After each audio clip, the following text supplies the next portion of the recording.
নমস্কার বন্ধুরা, আমি দীপা ডেলি ব্লগে তোমাদের সবাইকে স্বাগত। তোমরা সবাই কেমন আছো? আশা করছি ভালো আছো, আমিও ভালো আছি।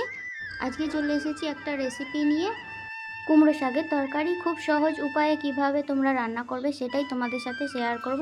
তোমরা ভিডিওটা তাহলে দেখতে থাকো। ওদিকে মা সব কিছু রেডি করে রেখে দিয়েছে, আমি এখন ছাদ থেকে নেমে গিয়ে তোমাদের সঙ্গে সব কিছু শেয়ার করব। ছাদে আমি যেই কাজটা করতে এসেছিলাম সেটা আমার হয়ে গেছে। চলো এবার রান্নার দিকে যাই। এখানে দেখো, এখানে আমার ভিডিওটা চালিয়ে রেখে দিয়েছে টিভিতে, আর এদিকে মা শাকটা সেদ্ধ করার জন্য প্রেসারে দিয়ে দিয়েছে। এতে আছে শাক, আলু আর কাঁচা লঙ্কা, একসঙ্গে সব সেদ্ধও হয়ে গেছে। মা কড়াইটা বসিয়ে দিয়েছে, কড়াইয়ে তেলও দিয়ে দিয়েছে। এখন ডাল বড়া দিচ্ছে, মানে মুসুর ডালকে বেটে এখন বড়া করছে কুমড়ো শাকে দেওয়ার জন্য।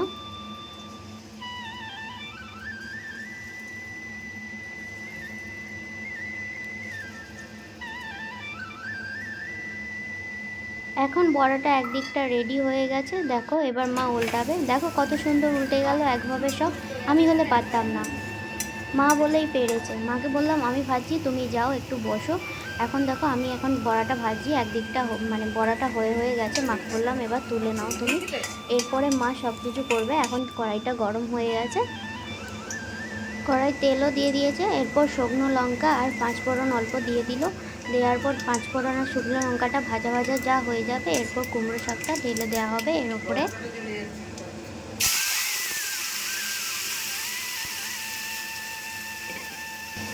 কুমড়ো শাকটা তো ঢেলে দেওয়া হলো, এর ওপরে স্বাদ মতো নুন আর পরিমাণ মতো হলুদ দিয়ে একটু ফুটতে দেবে।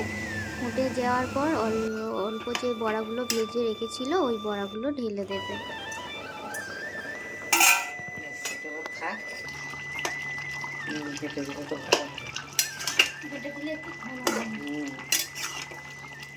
আর দেখো এখানে স্বাদ হওয়ার জন্য অল্প চিনি দিয়ে দিল, যাতে একটু ভালো মিষ্টি মিষ্টি লাগে। আর শাক একটু মিষ্টি খেতেই ভালো লাগে, সেই জন্য অল্প পরিমাণে চিনি দিয়ে দিল।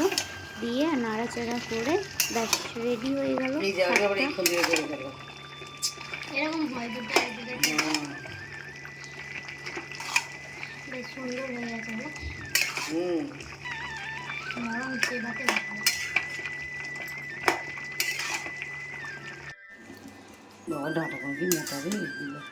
চেবাতে হেভি লাগে।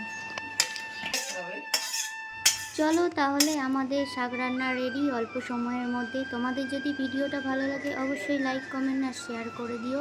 এখন এইটুকুই, টাটা। পরে আসছি আবার নতুন ভিডিও নিয়ে।